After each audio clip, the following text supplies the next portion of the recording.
This podcast is supported by MIDI Health. Are you in midlife, feeling dismissed, unheard, or just plain tired of the old healthcare system? You're not alone. For too long, women's serious midlife health issues have been trivialized, ignored, and met with a just deal with it attitude. Many of us have been made to feel ashamed or forgotten. In fact, even today, 75% of women seeking care for menopause and perimenopause issues are left entirely untreated. But here's the powerful truth. It's time for a change. It's time for MIDI. MIDI is not just a healthcare provider. It's a women's telehealth clinic, founded and supported by world-class leaders in women's health. What sets MIDI apart? We are the only women's telehealth brand covered by major insurance companies, making high-quality expert care accessible and affordable. Our clinicians provide one-on-one, face-to-face consultations where they truly listen to your unique needs. We offer a full range of holistic, data-driven solutions, from hormonal therapies and weight loss protocols to lifestyle coaching and preventative health guidance. This isn't one-size-fits-all care. This is care uniquely tailored for you. At MIDI, you will join our patients who feel seen, heard, and prioritized. You will find that our mission is clear: to help all women thrive in midlife, giving them access to the health care they deserve. Because we believe midlife isn't the middle at all. It is the beginning of your second act. Ready to feel your best and write your second act script? Visit joinmidi.com today to book your personalized insurance-covered virtual visit. That's joinmidi.com. MIDI, the care women deserve.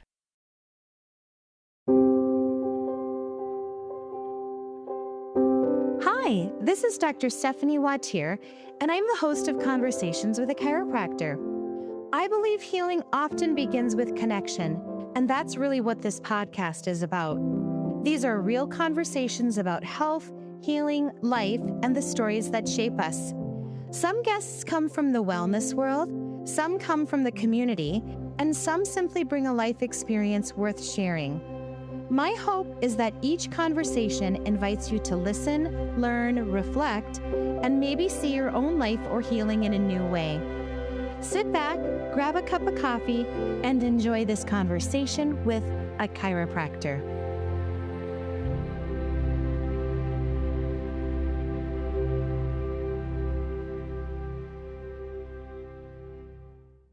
Today on Conversations with a Chiropractor, I am joined by Dr. Craig Slapinski, who is a chiropractor.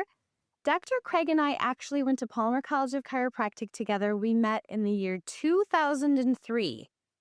Dr. Craig, thanks for being on the podcast. Thanks so much for having me.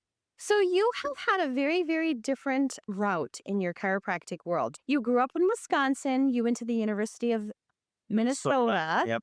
not Michigan, Minnesota. And you came to Palmer literally after having spent a month in China, right?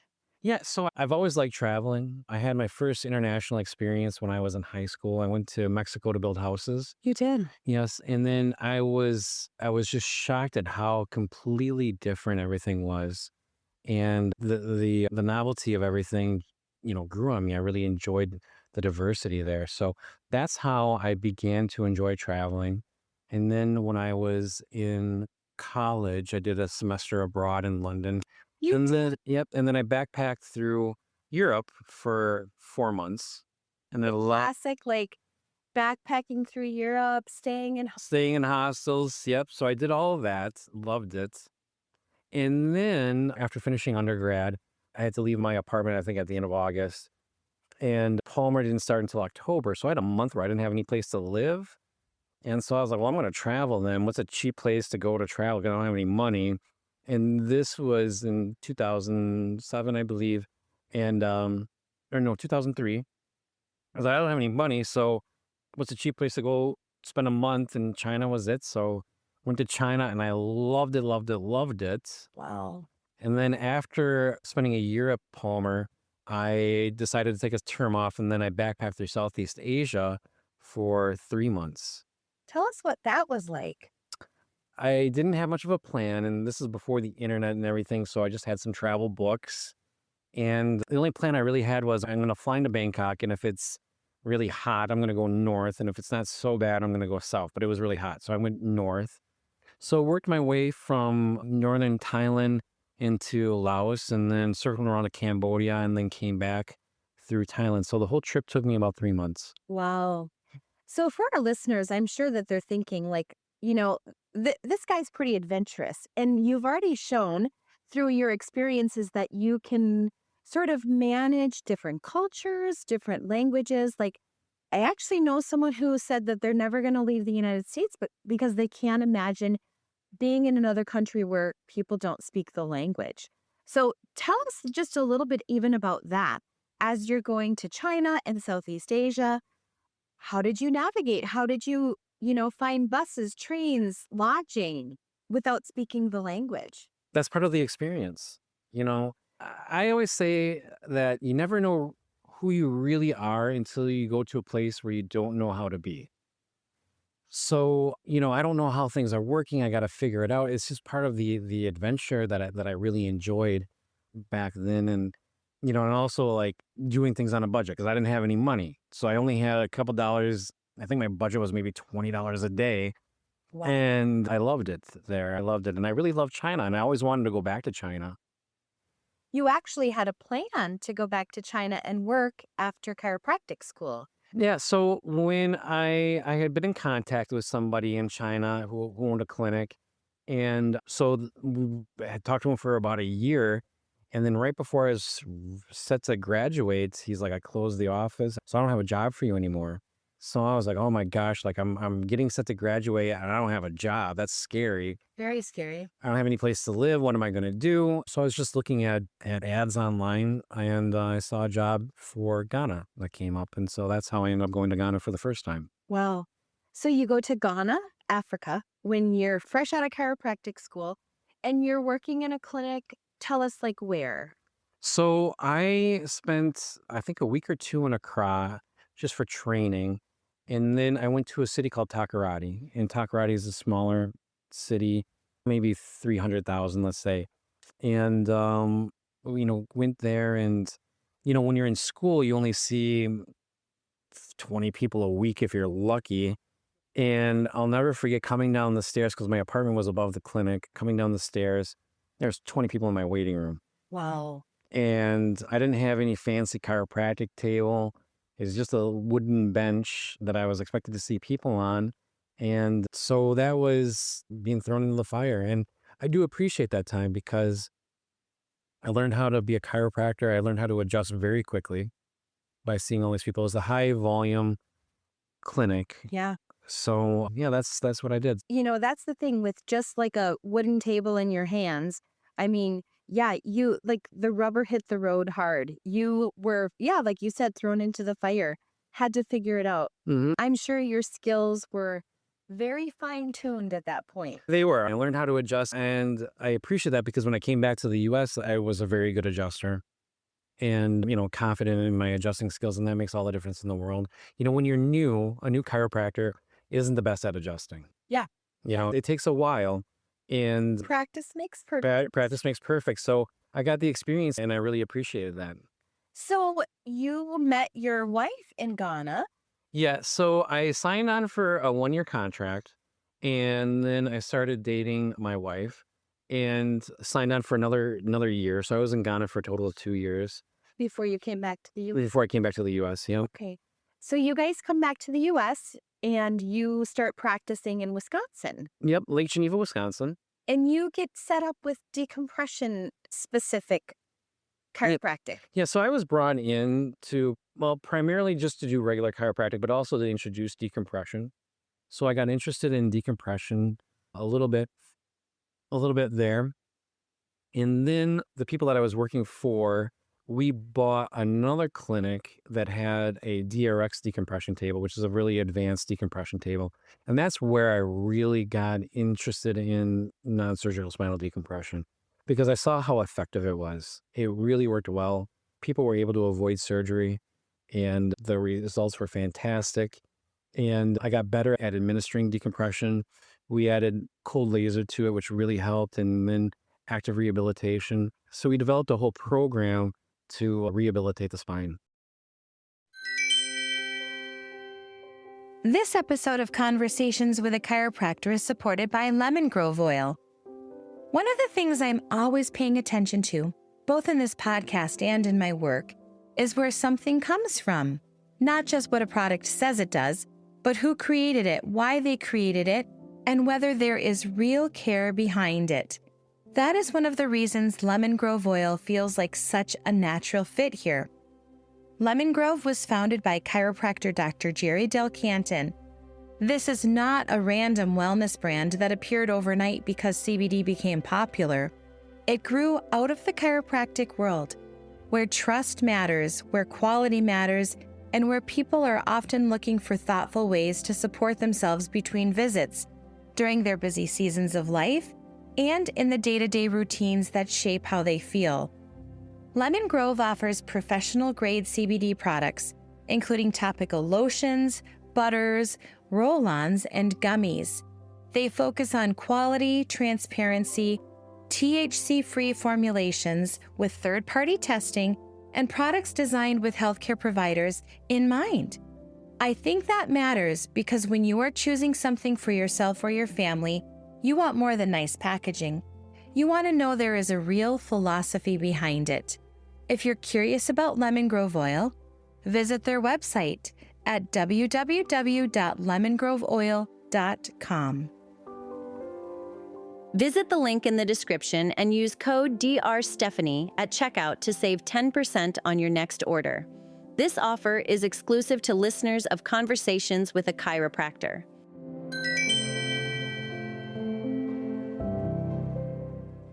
That's amazing. For our listeners, it's interesting because I saw a clip of you on television in Africa, which we'll talk about later, but tell our listeners, as if you are on a television set, what decompression does and what the thought behind it is. Yeah, so most severe and chronic back pain is caused from what's called the intervertebral disc. So there's a cushion between the bones and the spine, and this cushion can wear out, and then it can bulge out and actually put pressure on the nerve. So the idea behind non-surgical spinal decompression is that we're gently distracting the spine, which creates a negative pressure to retract the disc. And what's unique about decompression is that it's controlled traction. So as we're pulling the spine, the muscles are engaged, they tighten up, and they're fighting the pull. But if we don't compensate for that, then we're just stretching out the muscle. So as the muscles are tightening up, the table is gently releasing at the same time. So you don't really feel anything while you're on the table. So we're able to bypass that muscle guarding reflex, and we're able to target the disc and the ligaments. That's what makes it so effective. That's wonderful.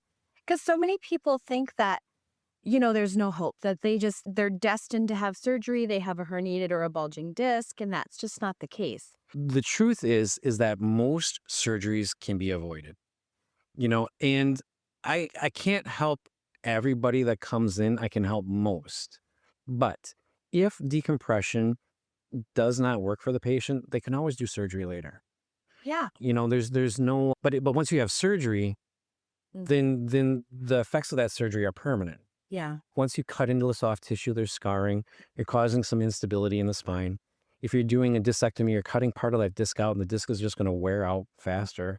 If you're doing a fusion, well, then the areas above and below that area are going to wear out faster.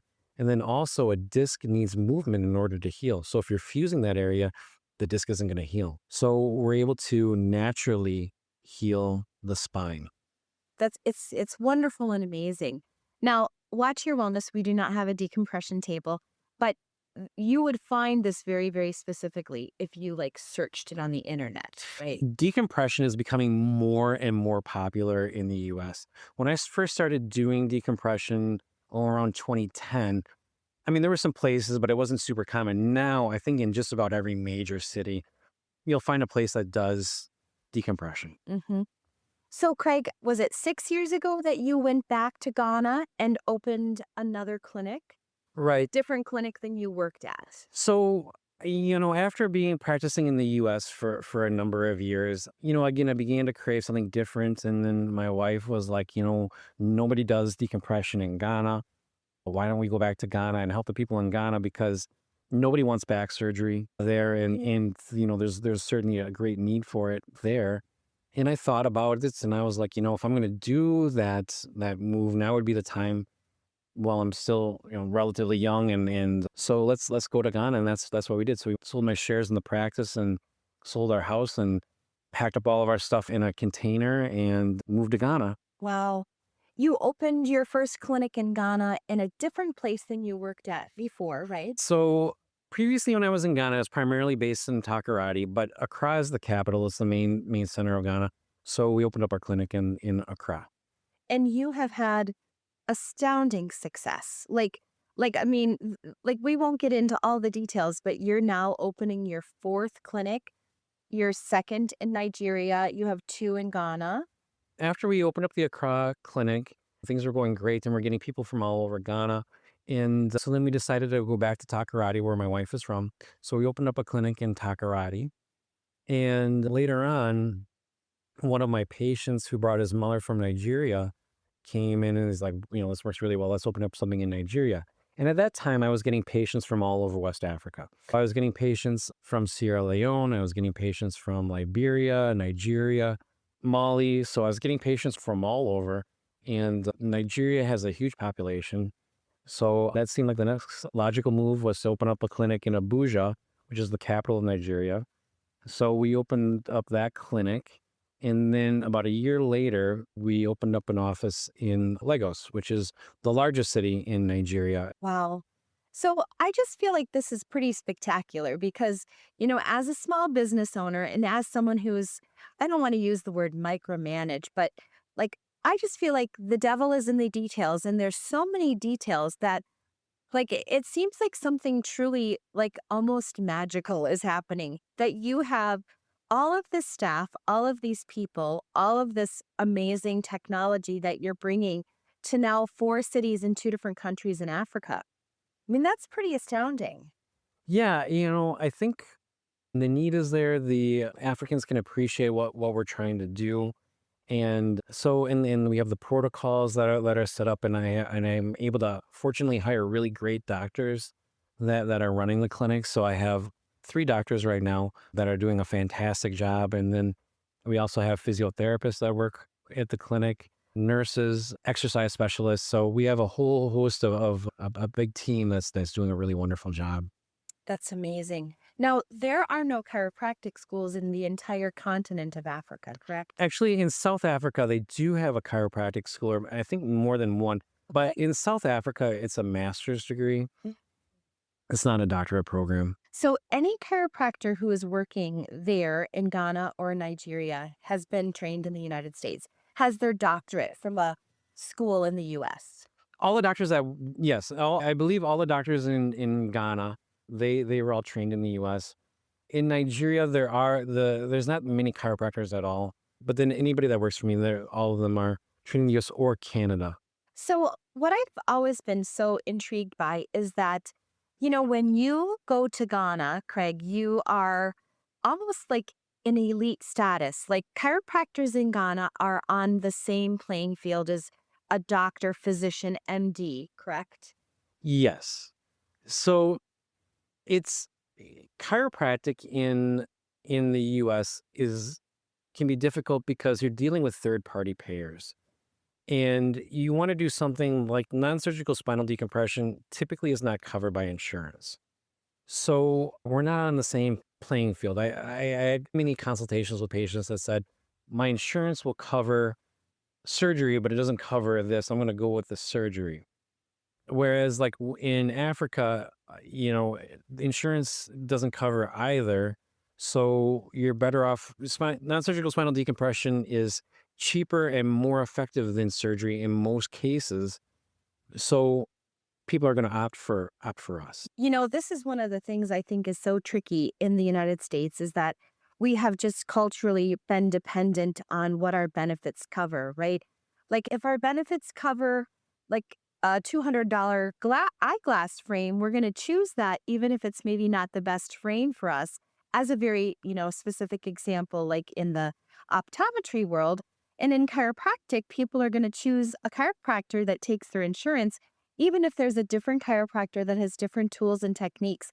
that perhaps would be better for them just because they have the mentality like, well, I have this as a covered benefit. So very intriguing, that you in Africa are not faced with that. I want to be judged by my results. I want to be judged by how well I'm performing for the patients. I don't want to be judged by what insurance company or what insurances I accept. Now, another thing that's intriguing to me is that you are basically hobnobbing with kings, billionaires. I mean, in the United States, that's like a sect of the population that probably no chiropractic is ever working with, at least not me. I do meet a lot of interesting people in Africa.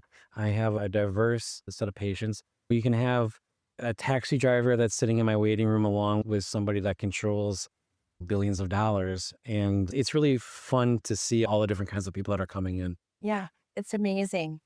What would you tell us about the food in Ghana? What are some of the things that you're eating there? So, African food is spicy. They have a food called fufu in Ghana. They take cassava and they pound it. They mix it with yam and plantain and they eat that with a soup and a stew and they use their hands primarily. Traditional African food is eaten with your hands. And it's spicy. It's delicious for the right people. It's chicken, a lot of fish, some beef. Are there fast food restaurants in any of these big cities? KFC is huge. There's also Burger King as well. But there's also street food that you can get that's delicious as well. What other cultural differences? Like, tell us about what religions are most prominent in Ghana and Nigeria. It's primarily Christian and Muslim. Okay. I believe Ghana's primarily Christian. I want to say maybe 60 or 70% Christian and the rest Muslim. And then in Nigeria, I think it's more along the lines of 50-50, somewheres around there. Now, you did mention that Nigeria is still steeped in a lot of voodoo culture and different things like that. Yeah, that's interesting because, some of the patients that I had, they previously went to a traditional doctor or they'll do some sort of spiritual thing. Do you find that it's harder or easier to educate a patient with no background or experience in what chiropractic is? It takes a little bit more time there. The way it works, and when I'm seeing a patient or doing a consultation, I briefly go over what's going on with the patient. But then I'll have a physiotherapist or a nurse that will go spend time and go into detail on how the treatment works. In their language. In both Ghana and Nigeria, English is the official language. It is. Yes, but there are some people that prefer the local dialect. So yeah, that it all depends on who's coming in. There's a lot of different languages in Africa, so I try on my staff to have somebody that speaks all the major languages. And just tell me, in one of your clinics, let's just say the first clinic is it Accra? Mhm. How many staff are working there? I believe in Accra right now we have 25. I think it's around there. That's a huge staff. I mean, these are really booming clinics. The goal that we do in the clinic is that they're not getting discounted care. They're getting the same level of care in Africa that they would be getting in the US. So in order to maintain the level of care, yeah, we have to have a larger staff that can tend to all the needs of the patients. Yeah. One thing I think is really wonderful. So in the United States, because we are so insurance driven, there is kind of a plan of care. You have back pain, maybe you have an x-ray, then you have 6 weeks of physical therapy, then you get an MRI. And for somebody who's paying cash in the United States, an MRI is $5,000 to $6,000. So in Africa, it's very different, right? So the patients that are coming in, virtually all of them get an MRI. Now, we're treating a couple different things, but primarily we're focused on disc-related pathology. And in order to see what's going on with that, an MRI is really the best tool because we want to give the patient an idea of the expected outcome, how long it's going to take. So the MRI is pretty key in that, along with the history and then the physical evaluation. Mm-hmm. And if this person in Africa is cash pay, what are they paying for an MRI? I believe in Ghana, it's maybe $200, $300. In Nigeria, I think it's a little bit less. And same quality? as we would see in the US? Yeah, the image quality is pretty good. And the reports, depending on where you go, different places have different quality of reports. But yeah, so they're good. Hmm. Um, so Dr. Craig, once someone has that MRI and you're looking at that, you do the exam, you develop a treatment plan. What does the treatment look like? So it depends again on what the patient has going on. It's not a cookie cutter situation where everybody gets the same thing. But in general, after a patient qualifies for the care, we know that the patient is an appropriate candidate for what we're doing. The patient typically comes in 3 times a week for 1 month, 2 months, 3 months, or 4 months, depending on the severity. And so after they come in 3 times a week, they will do electrical stimulation, then they'll do the decompression, and then they'll do cold laser. Now that takes about an hour to do. And on some of their visits, they're going to be meeting with the doctor. They don't meet with the doctor every single time. They meet once or twice a week with the doctor to review their progress and then also give them an adjustment. And then they will be also throughout the treatment meeting with the physiotherapist or one of our exercise specialists, and they'll be given exercises to do. We also review their ergonomics. So if we have somebody that's at a desk all day, we're reviewing what are they doing. We're talking about things that they can do to change their posture, because if a patient has a herniated disc, we get the disc better, but then they go back to doing all the same things that they were doing, that issue is just going to return. It's just like if you are trying to lose weight, the analogy that I use, if you're trying to lose weight, you go someplace, they teach you how to eat well, exercise, but then as soon as you're done with the program, you go back to how you were, the weight's going to come back. Same with like the disc issue. If you're doing all the things that you used to be doing, you're not exercising your spine, you're not getting mobility in the spine, the disc lesion can come back. So that's the typical protocol for what we do. Hmm. So would you say that that process is like a painful process? Like, is it comfortable? The process is very comfortable. While you're on the decompression table, most people fall asleep. Really? Yes, because as we're distracting the spine, we're getting the disc to take pressure off of the nerve. So people that are in a lot of pain, while they're on the table during the acute phase of it, they're feeling comfortable, they're not in that pain, and so they fall asleep, and that's perfect. That works well for the treatment. Now, when they're done with the treatment itself, they can be sore that evening or even like the next day because we're stretching things out. We're stretching out the ligaments. We're causing some acute inflammation. So most of the patients have a back brace that they use, and we also give icing instructions as well. They might need to take it a little bit easy. Usually by the second or third week, they're usually pretty good. That's amazing. Mhm. That's wonderful. Now, you had equally wonderful results when you were doing decompression in the US. I mean, that's really how I got excited about decompression, is I was seeing in the US how effective it was. And it really helped a lot of people.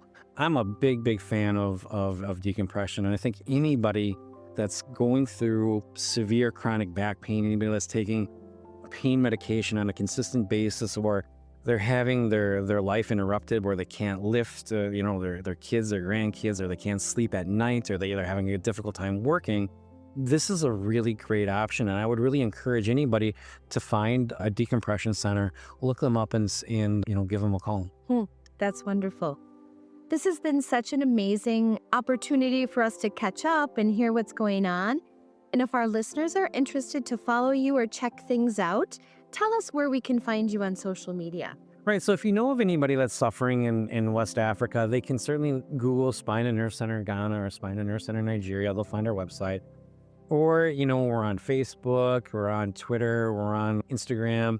All of those venues, we do have some presence, so you can probably find us there. But I think the easiest thing is just to Google Spine and Nerve Center Ghana or Nigeria, and then you can, again, look at our reviews, and see what other people are in their experience with what we have going on. Well, Dr. Craig, thank you so much for being a guest on Conversations with a Chiropractor. Anything else you'd like to add to end our time together? No, just that it was wonderful to see you again. It's been a long time. And as you mentioned before, we've known each other for 23 years. And I think it's so intriguing to see, like, in the chiropractic world, just how different our paths can be, Chiropractors can go in so many different directions. This is the direction I chose to go in, but there's other ones that work equally as well. So it's finding your niche and doing what makes you happy. Thanks so much for being a guest, Craig. Thank you. Thank you so much for listening. If you've enjoyed this podcast, would you please rate it, review it, like, or subscribe? You can find me on social media at wautierwellness.com, Dr. Stephanie Wautier on Instagram, or Wautier Wellness Chiropractic and Massage on Facebook. And I'm so curious where your next conversation will take you.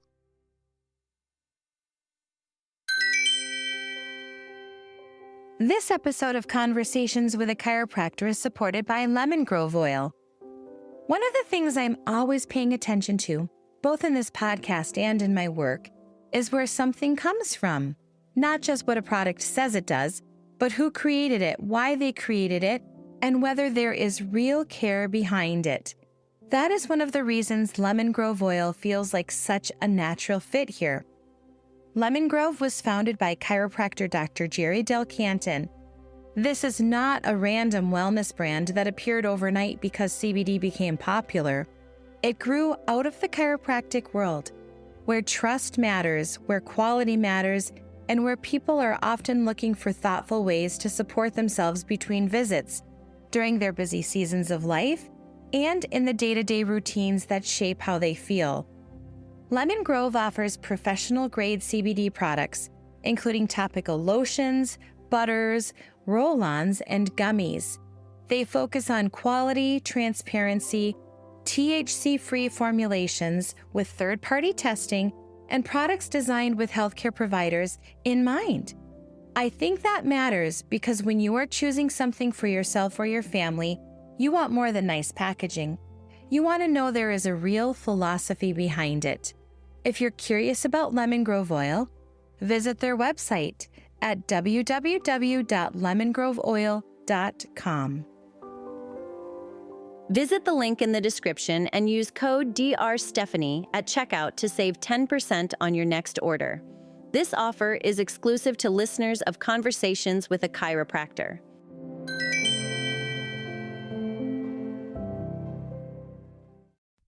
Your team just added its 67th AI tool, and also your 67th security blind spot. The good news? The Vanta agent works like a GRC engineer in the background, finding every app your team uses, scoring the risk, and drafting fixes for you. Vanta is the platform used by over 16,000 fast-moving companies like Ramp, Cursor, and Harvey, who are shaping the future with AI and staying ahead of AI risk. Get started at Vanta.com.